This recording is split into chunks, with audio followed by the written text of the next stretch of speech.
Olá, sejam bem-vindos a mais uma exploração aqui com a gente. Hoje, olha, a gente vai mergulhar num tema bem fundamental, né? A nossa sensação de ser um eu e de ter livre-arbítrio. Uhum. Aquela impressão de ter um centro de comando interno tomando as rédeas. Mas e se essa sensação tão familiar for, na verdade, uma construção? Uma ilusão bem convincente. É uma questão que vai fundo, né? Porque essa sensação de ser um agente, um eu unificado, consciente que decide, nossa, isso é muito central pra gente. É quase o que define ser humano em certo nível. Exato. Só que quando a gente começa a investigar, tipo, com as ferramentas da neurociência, da filosofia, como faz a Anna Harris, que é a base da nossa conversa hoje, Sim, vamos usar as ideias dela, né? isso, a gente percebe que a coisa talvez seja mais fluida, mais interconectada do que a gente intui. Perfeito. Então, a fonte é essa conversa com a Anna K. Harris, que, bom, desafia mesmo essas noções. Nossa missão aqui é tentar entender o que significa dizer que o eu, que o livre-arbítrio podem ser ilusórios e como isso bate ou não com o que a gente vive todo dia. Ok, vamos começar a desembrulhar isso. Olha, acho que o primeiro ponto, e é crucial, é esclarecer o que não se está negando aqui. Ana Carrares, ela é bem cuidadosa nisso. Não se trata de dizer que não existe, sei lá, a sua história pessoal, suas memórias, seus gostos, sua personalidade. Certo, isso tudo é real. O eu funcional, digamos assim. Exato. Esse eu funcional ou narrativo, ele existe. A questão da ilusão, segundo essa perspectiva, está na sensação, naquela convicção que a gente tem bem forte de que tem uma entidadezinha ali dentro. Aquele homúnculo na cabeça. Tipo isso, uma coisa separada, estática, que possui o corpo, que usa o cérebro, como um piloto, né? A ilusão é sentir que somos algo distinto desse processo todo cérebro, corpo, ambiente, em vez de ser o próprio processo. Entende? Entendi. Então, não é que a pessoa com suas características não exista, mas a sensação de ter um comandante fixo ali dentro, essa sim poderia ser uma construção mental que não bate com a realidade física. E aqui a coisa fica, nossa, muito interessante. A Anna K. Harris usa uma analogia ótima, a da onda. Ah, sim, a da onda é excelente. Pensa numa onda no mar. A gente identifica, descreve, até dá nome, né? Em campeonato de surf e tal. Claro, Mas a gente sabe que a onda não é uma coisa separada da água.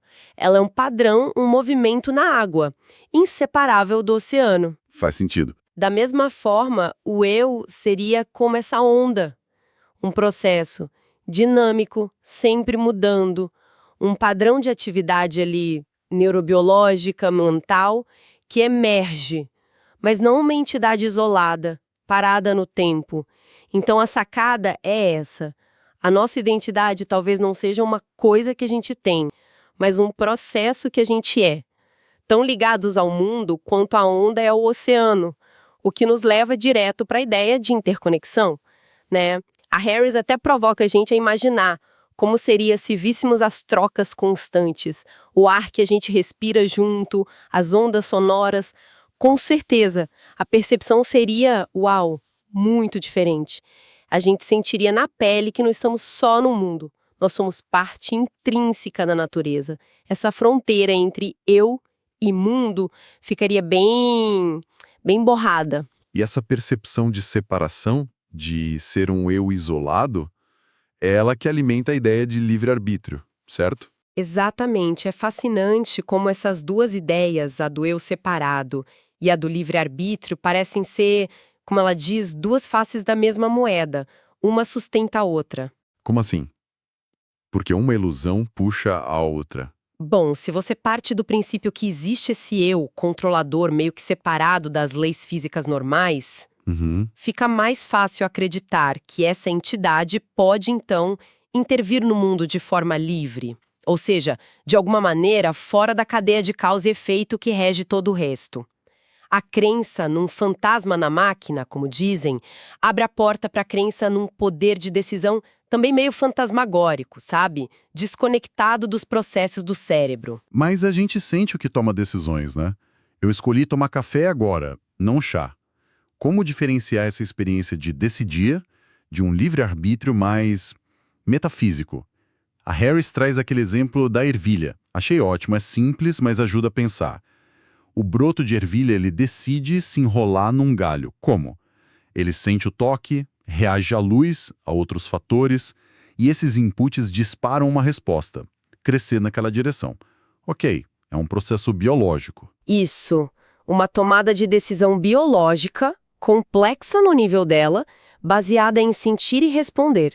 É uma escolha natural. Mas ninguém diria que a ervilha tem livre-arbítrio no sentido que a gente costuma pensar para nós mesmos, né? Entendi. E em nós humanos esse processo nossa, infinitamente mais complexo. Memórias, emoções, crenças, o que comemos no almoço, o ambiente, tudo influencia. Exatamente. É uma rede de causas tão gigante, tão intrincada, que é impossível mapear tudo. O ponto central nessa visão é que a decisão emerge dessa complexidade toda. A sensação de eu decidi aparece na consciência, mas ela pode não ser a causa primeira da ação. Ela seria mais uma percepção do que já aconteceu. Pode ser. Uma percepção consciente de um processo que já começou lá atrás em níveis não conscientes do cérebro. Isso, claro, levanta uma questão bem importante sobre quem realmente está no comando, né? E a sensação que a gente tem disso. E é aí que a neurociência entra com umas rasteiras na nossa intuição. Tem aquele estudo famoso de 2013 com a fMRI que a Harris menciona. O pessoal tinha que decidir se ia somar ou subtrair uns números. Ah, sim, esse é clássico. E o resultado foi bem chocante para muita gente. Pois é. Eles conseguiam ver pela atividade no cérebro qual operação a pessoa ia escolher, somar ou subtrair até 4 segundos antes da pessoa dizer que tinha decidido. 4 segundos. É muito tempo, neurologicamente falando. É bastante tempo. Isso sugere muito fortemente que o processo no cérebro que determina a escolha já está rolando. Bem antes da gente ter aquela experiência de decidir agora. A sensação de decidir, o que a Harris chama de vontade consciente, pode ser tipo um carimbo que chega atrasado, sabe? Uma tomada de consciência de algo que o cérebro já cozinhou nos bastidores. Nossa, isso é impactante. A sensação de ser o autor consciente pode ser uma interpretação a posteriori. E além desses estudos sobre a decisão, a Harris conecta isso com outros fenômenos, né? Tipo a change blindness, a cegueira para mudança. Como isso entra na história? A cegueira para mudança visual a gente conhece bem, né? Aquelas imagens que mudam e a gente não vê. Sim, sim. A ideia é que talvez aconteça algo parecido com a nossa própria experiência interna, momento a momento. A gente não percebe o quão fluida, o quão mutável a nossa consciência. O quão diferente ela é de um segundo para o outro. E essa falta de percepção da mudança constante pode acabar reforçando a sensação de que somos um eu sólido, contínuo, quando na verdade a gente seria mais como um rio, sempre fluindo. Faz sentido. Essa cegueira para o fluxo daria uma impressão de estabilidade que talvez não exista tão fundamentalmente assim. E também se fala muito da tal Default Mode Network, a DMN, a rede de modo padrão do cérebro. Qual o papel dela nessa construção do eu? A DMN é super interessante. É uma rede de áreas no cérebro que fica mais ativa quando a gente está divagando, sabe? Quando não estamos focados numa tarefa externa. O famoso mundo da lua. Exato. E ela está muito ligada ao pensamento sobre nós mesmos. Pensar no passado, no futuro, nas nossas relações, na nossa história. É tipo a base neural da nossa narrativa pessoal. Ok. E o ponto-chave a atividade dessa rede diminui muito em certos estados, como no estado de fluxo, quando a gente está totalmente imerso em algo. Precisamente. Ou durante certas práticas de meditação, que focam muito no presente, ou ainda sob efeito de algumas substâncias psicodélicas. E o que as pessoas relatam nesses estados? Frequentemente uma diminuição bem forte da sensação de ser um eu separado do mundo. Um sentimento de conexão, de unidade. E a Harris sugere que essa experiência, onde a rede do eu se acalma e a separação diminui, pode, paradoxalmente, nos dar uma percepção mais, digamos, alinhada com a realidade física. A de que somos processos interconectados, não essas ilhas isoladas que a gente sente que é. Claro, a memória também é fundamental nisso tudo, né? Ela costura as experiências e cria essa sensação de continuidade do eu no tempo. Ok, olha, processar tudo isso é desafiador mesmo. A ideia de que o eu, o livre-arbítrio, do jeito que a gente sente, são construções, isso mexe com a base de tudo. Então a pergunta que fica é, tá, e daí? Qual a relevância prática disso? Por que se importar com essa visão se ela parece tão estranha?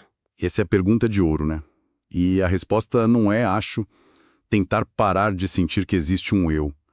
Essa sensação tem lá suas funções, ela ajuda a gente a navegar o mundo. Mas a compreensão intelectual dessa perspectiva, isso pode ter efeitos psicológicos bem positivos. Como assim? Pensa em como a gente lida com emoções difíceis. Tristeza, raiva, ansiedade. Se eu entendo essas emoções, não como uma falha minha, ou como algo que me define naquele momento, mas como processos complexos acontecendo no meu sistema nervoso, influenciados por 1000 coisas, muitas fora do meu controle. Isso pode criar um espaço, né? Uma distância. Exatamente, um espaço para aceitação. Em vez de lutar contra a emoção como se fosse um inimigo pessoal, eu posso observá-la, com um pouco mais de distanciamento, como um evento mental que está passando. Isso poderia diminuir bastante aquele sofrimento extra que a gente cria ao se identificar demais com o que está sentindo, né? E nas relações com os outros. A Harris usa a analogia do tornado. Sim, ninguém fica com raiva de um tornado por ele ser um tornado, certo? A gente se protege, lida com as consequências, mas não atribui culpa moral a ele. Certo. Mesmo as piores também emergem de uma rede complexa de causas, biologia, história de vida, traumas, o contexto atual, o estado mental da pessoa. Isso não tira responsabilidade, claro. Não, de forma alguma. A necessidade de lidar com o dano, de proteger, de estabelecer limites, tudo isso continua. Mas pode diminuir a intensidade daquela raiva retaliatória, sabe? Daquela culpa moralista.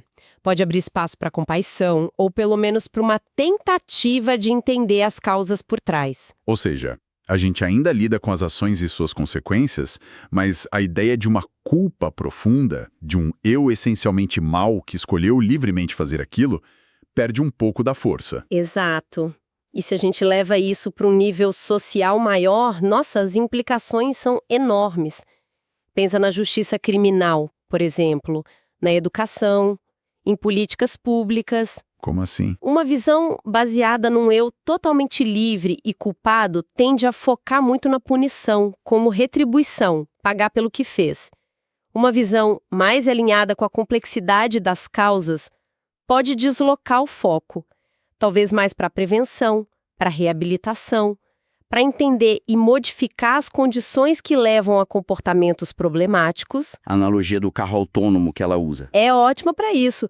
Se um carro autônomo causa um acidente, a gente não diz que o carro é mau. A gente investiga a falha no sistema. Foi software, foi um sensor. Para quê? Para consertar e evitar que aconteça de novo. Aplicar uma lógica parecida ao comportamento humano, buscando entender e intervir nas causas. Pode ser muito mais eficaz e mais humano também do que só ficar culpando e punindo um eu que, na sua forma mais absoluta, talvez nem exista da forma como a gente imagina. Uma mudança de perspectiva com, um potencial bem grande. Recapitulando, então. A gente explorou hoje, com inspiração nas ideias da Anna Carreres, essa noção desafiadora de que a nossa sensação mais básica, ser um eu estável, separado, com livre-arbítrio total, pode ser uma construção da mente. Uma ilusão, em certo sentido. E a visão alternativa nos coloca como processos dinâmicos, em fluxo constante, super interligados com o mundo. Mais como ondas do que como pedras. Foi uma viagem profunda por essas ideias. Foi mesmo. E talvez um pensamento final, para quem nos ouviu poder levar e refletir, mesmo que a sensação de ser um eu separado e no controle continue aí, na maior parte do tempo, e como dissemos, ela é útil, Como será que a compreensão intelectual de que somos, na verdade, processos interdependentes e em fluxo, como será que isso poderia, mesmo que sutilmente, começar a mudar a forma como a gente lida com nossos próprios desafios internos? Como poderia alterar nossas reações aos outros, nossa relação com a própria impermanência, com a passagem do tempo? Será que essa perspectiva, mesmo sem mudar a sensação na hora, oferece uma lente diferente, talvez mais espaçosa, mais compassiva, para navegar a complexidade que é ser humano? Uma excelente questão para a gente continuar pensando, e com ela a gente encerra essa nossa análise de hoje. Muito obrigado pela companhia nessa exploração.